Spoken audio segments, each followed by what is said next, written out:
읽겠습니다. 심판은 거만한 자를 위하여 예비된 것이요 채찍은 어리석은 자의 등을 위하여 예비된 것이니라. 아멘. 잠언 19장 25절부터 29절까지 본문입니다. 지혜와 지식을 얻으리라. 지혜와 지식을 얻으리라 라는 말씀의 제목입니다. 한 절씩 볼게요. 25절. 거만한 자를 때리라. 그리하면 어리석은 자도 지혜를 얻으리라. 명철한 자를 견책하라. 그리하면 그가 지식을 얻으리라. 자, 지혜를 얻는 일, 지식을 얻는 일에 대해서 설명하고 있는데요. 먼저 지혜. 지혜란 여호와를 경외하는 것을 가리키고 있는 말이죠. 지혜가 뭐냐? 한마디로 여호와를 경외하는 것이다. 이렇게 마음에 새기며 우리가 기억하면 좋겠습니다. 그럼 지식이란, 여기서 말하는 지식은 하나님을 아는 지식을 말하는 것이죠. 세상의 다양한 정보, 다양한 소식들에 관한 지식을 말하는 것이 아니고 하나님을 제대로 올바르게 알게 되는 지식을 가르치고 있습니다. 자, 지혜를 얻게 하시고 지식을 얻게 하시는 것이 바로 하나님께서 우리 가운데 역사하시는 하나님의 사역이 될 텐데요. 이것을 위해서 하나님께서 우리에게 말씀을 주고 있습니다. 어떻게 하면 지혜를 얻을 수 있을까? 어떻게 하면 지식을 바르게 우리가 얻을 수 있을까? 오늘 본문을 통해서 두 가지를 우리가 살펴보려고 하는데, 첫 번째는 지혜를 얻기 위해서는 그리스도의 마음을 가져야 한다라는 것과, 또 지식을 얻기 위해서는 하나님을 아는 것에 마음을 두는 것. 자, 그리스도의 마음, 또 하나님을 아는 것에 마음을 두는 것. 이 두 가지를 통해 지혜와 지식을 얻는 자로 나아가게 될 것입니다. 먼저 지혜를 얻기 위해서 감당하고 집중해야 될 것이 있는데요. 그것이 이제 그리스도의 마음을 얻는 것이 될 것입니다. 빌립보서 2장 5절에 보면 너희 안에 이 마음을 품으라. 곧 그리스도 예수의 마음이니. 왜 사도 바울은 그리스도의 예수의 마음을 품으라고 강조했을까? 마음을 품으라는 거예요. 생각이나 결단이나 어떤 의지가 아니라 그리스도의 마음을 품는 것. 이 마음에 관한 이야기를 하고 있단 말이죠. 왜냐하면 이 우리가 소위 말하는 마음이라고 하는 것은 우리의 심령 깊은 곳에 나타나는 사람이 사는 어떤 근본이고 뿌리가 되는 곳이 되고 있습니다. 그러므로 무엇이 달라져야 되느냐? 마음이 달라져야 된다는 거죠. 행동을 변화시키거나 행위가 달라지는 것이 아니라 심령 깊은 곳 가운데 그 근본, 기초, 그 처음이, 그 본질이 달라져야 된다. 그래야 지혜를 얻게 된다. 이렇게 이야기합니다. 그래서 오늘 본문에서 뭐라고 얘기하냐면 거만한 자를 때리라 이렇게 얘기하는 거예요. 거만한 자, 우리를 가리키는 말이겠죠. 성경에서 말하는 거만함은 하나님의 것으로 받지 아니하는 것. 그래서 대표적인 특징이 뭐냐면 듣지 않고 보지 않고 품지 않는 것. 그래서 보통 아멘 하지 않는 것이라고 간단하게 설명을 드리는데, 하나님께서 우리에게 무언가를 주셨는데 듣지 않아요. 보지 않습니다. 그렇게 자기의 마음과 뜻 가운데 나아가는 것이죠. 이걸 이제 교만하다라고 말할 수도 있고, 다른 말로 이제 거만하다라고 하는 것이죠. 그런데 이 거만한 자를 때리라 이렇게 얘기하는 거예요. 우리가 다른 사람을 충격하거나 때리라 이런 말이라기보다는 성경은 하나님께서 우리를 인도하시고 가르치시는 내용인데, 하나님께서 우리 가운데 말씀을 주시고 이걸 받아들이도록 이렇게 영접하여서 구원을 얻도록 요구하시는데, 우리의 마음이 딱딱하고 듣지 않고 보지 않기 때문에 하나님의 것을 받아들이지 않습니다. 그래서 집중하는 것이 어디냐? 마음이라는 거죠. 하나님께서 그 거만한 상태에 있는 것을 무엇으로 때리냐면 말씀으로 때리는 것입니다. 하나님의 것으로 우리를 건들고 우리를 흔들어서, 이걸 성경에서 이제 지진 또는 진동으로 설명하는데, 그 마음 깊은 곳을 흔드심으로 말미암아 이것이 변화되도록, 그래서 내 것이 다 깨어지도록, 그래서 위에 있는 돌, 예수 그리스도라고 하는 돌이 땅에 있는 돌, 우리를 깨뜨리는 거죠. 그래서 이걸 거만한 자를 깨뜨리라. 왜요? 지혜를 얻기 위한 것이다. 이렇게 설명합니다.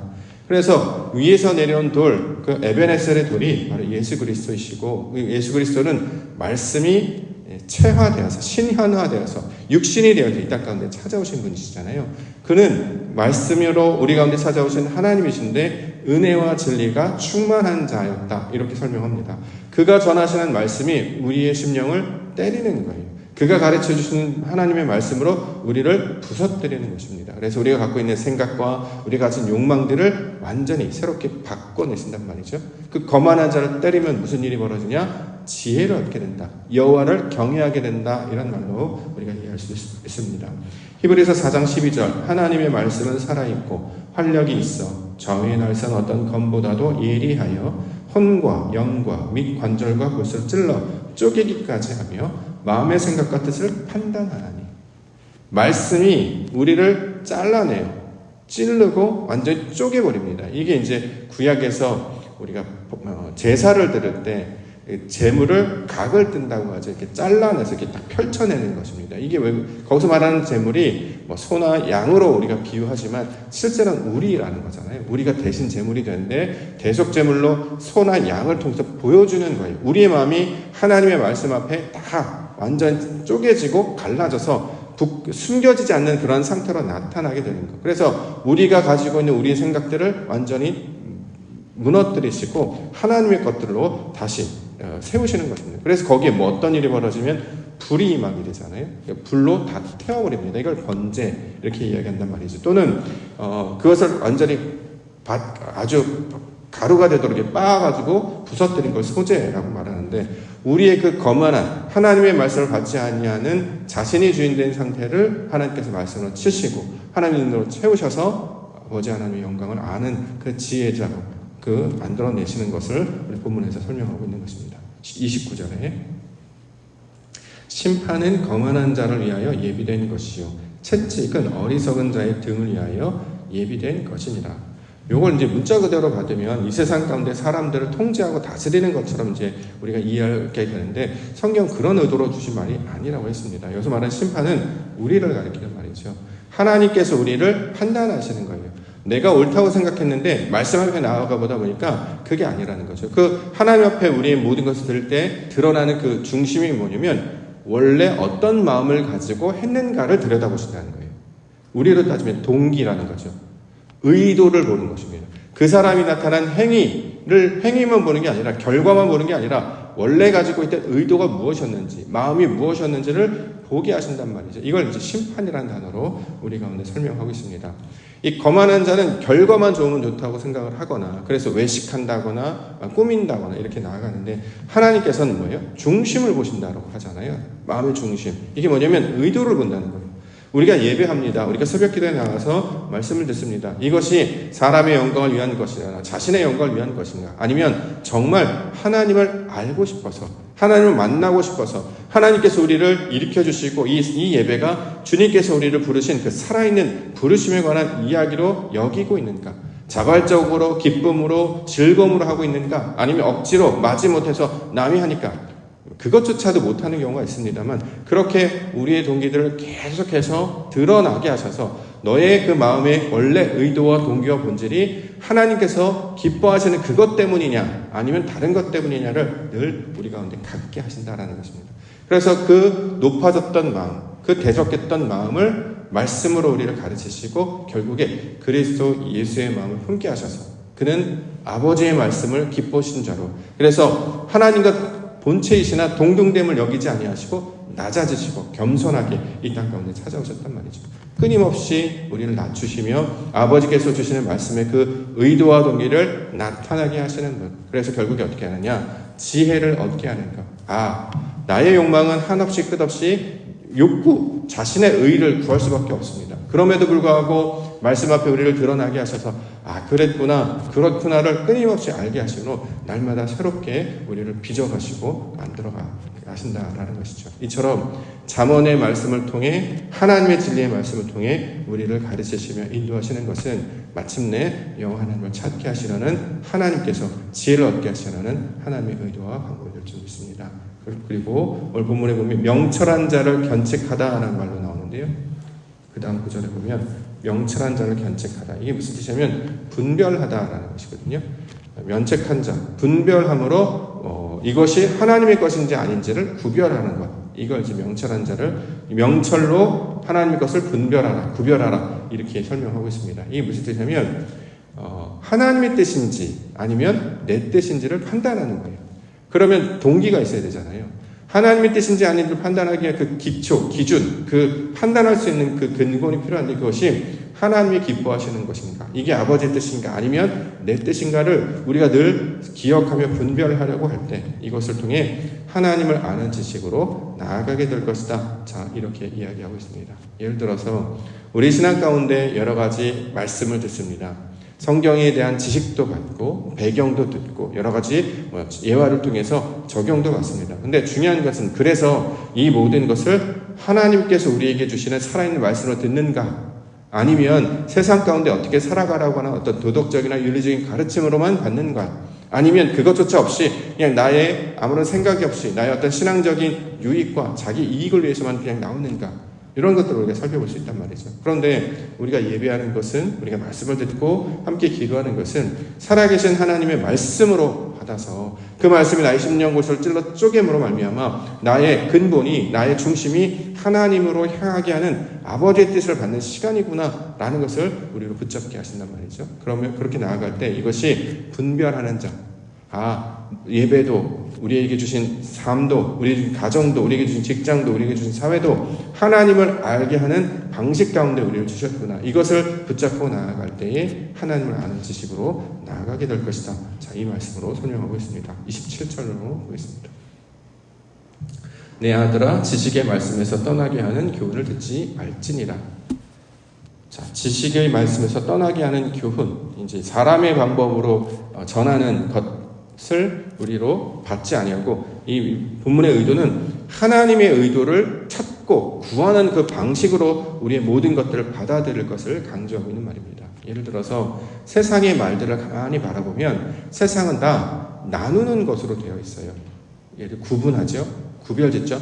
사람이 있어요. 그럼 사람은 사람이잖아요. 그런데 사람인데 가진 자, 못 가진 자, 배운 자, 못 배운 자, 심지어 남자, 여자, 어른 이렇게 자꾸 구별을 해요. 이건 세상의 방식이죠. 왜냐하면 이해하지 못하니까 자꾸 쪼개는 거예요. 그런데 하나님은 어떡하죠? 그렇게 보지 않아요. 하나님은 모든 것을 하나로 보신단 말이죠. 그래서 세상은 분열을 자꾸 강조하지만 우리 하나님은 분별하기를 원하시는 거예요. 자, 이렇게 얘기하고 세상 그래서 계속 이렇게 나누고 구분하니까 대립할 수밖에 없습니다. 이 A과 B가 다르잖아요. C가 다르고 또 오른쪽과 왼쪽이 다르기 때문에 끊임없이 대립할 수밖에 없습니다. 그런데 우리 하나님의 방식이 뭐죠? 대립이 아니라 연합, 화합, 평화, 포용이란 말이에요. 자, 이처럼 하나님께서 무엇을 원하시는지를 우리가 하나님의 말씀으로 교훈으로 들어야 된다는 거예요. 사람의 교훈으로 된다는 것은 세상 방식으로 자꾸 이것을 치우치는 것을 말하고 이걸 그렇게 아들아 너는 나의 아들이니 그렇게 받지 말고 아버지의 뜻을 따라 받아라 이렇게 이야기한단 말이죠. 자, 예를 들어서 교회 안에 이제 모임이 있습니다. 이제 모임할 때마다 다양한 이야기, 화제들이 이제 등장을 해요. 근데 어떤 분들의 이야기를 들어보면 자꾸 뭔가 분열, 나누고 대립하고 갈등해서 결국 판단하고 비판해서 하나님을 아는 지식으로 나아가지 못하고 자기의 의를 드러내는 방식으로 나아갑니다. 그래서 이제 교회 안에서 흔히 정치 이야기 자주 하시지 말라라고 하는 이유가 생각들이 다 달라요. 누가 옳다라고 얘기할 수 없습니다. 왜냐하면 사람들의 생각이기 때문이죠. 오히려 그것 하지 않고 기도합시다라는 쪽으로 가야 되죠. 당신은 누구 편입니까? 이렇게 맞습니까? 저렇게 맞습니까? 바울파입니까? 아볼로파입니까? 개바파입니까? 자꾸 분열하는 것이 아니라 우리는 다 그리스도에서 한 몸이고 누구 다 나누지 아니하고 높이에 대한 낮춤도 없고 좌나 우도 없이 하나님의 사람임을 끊임없이 우리 강조하며 나아가야 된단 말이죠.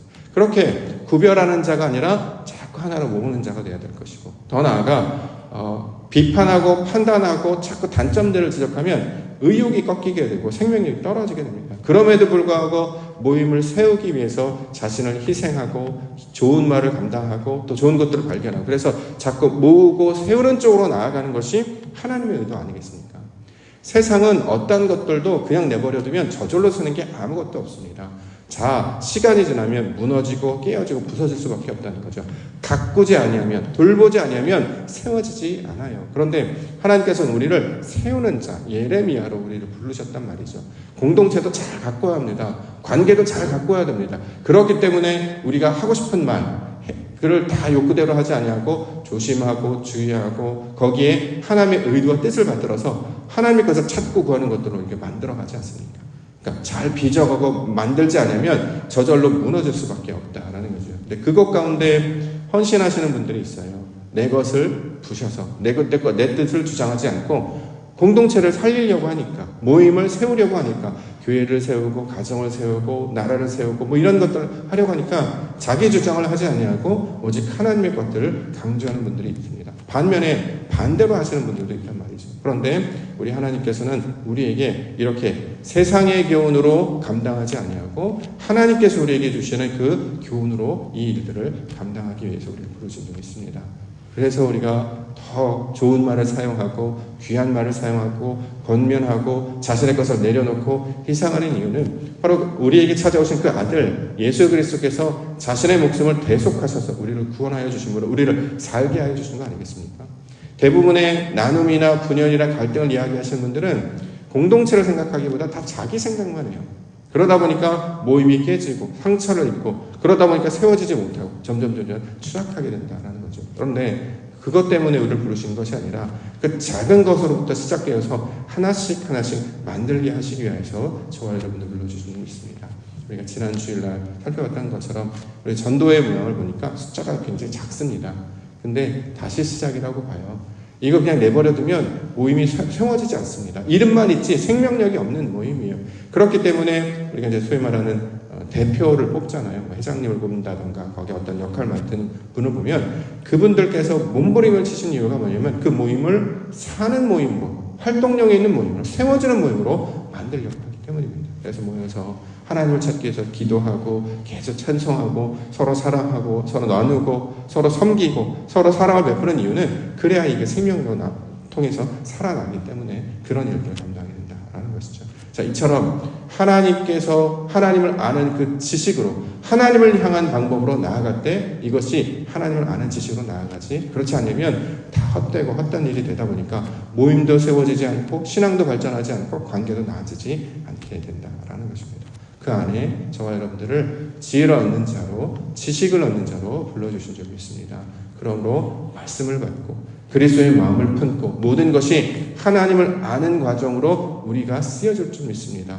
아버지, 때로는 낙심할 때도 있고 힘이 들 때도 있으나 이를 통해서 우리 하나님의 영광 더 붙잡게 하시고 하나님께서 우리에게 베푸신 그 은혜를 더 사모하게 하시는 하나의 방법인 줄 믿습니다. 이렇게 붙잡고 하나님께 은혜와 도우심을 구하며 우리를 늘 살리시고 세우시기를 원하시는 그 하나님의 은혜 가운데, 그 아버지의 마음 가운데 붙잡혀서 살아가심으로 하나님의 영광을 이 세상 가운데 나타내시는 우리 믿음의 성도님들 교회 되시기를 주님의 이름으로 언제나 축원합니다.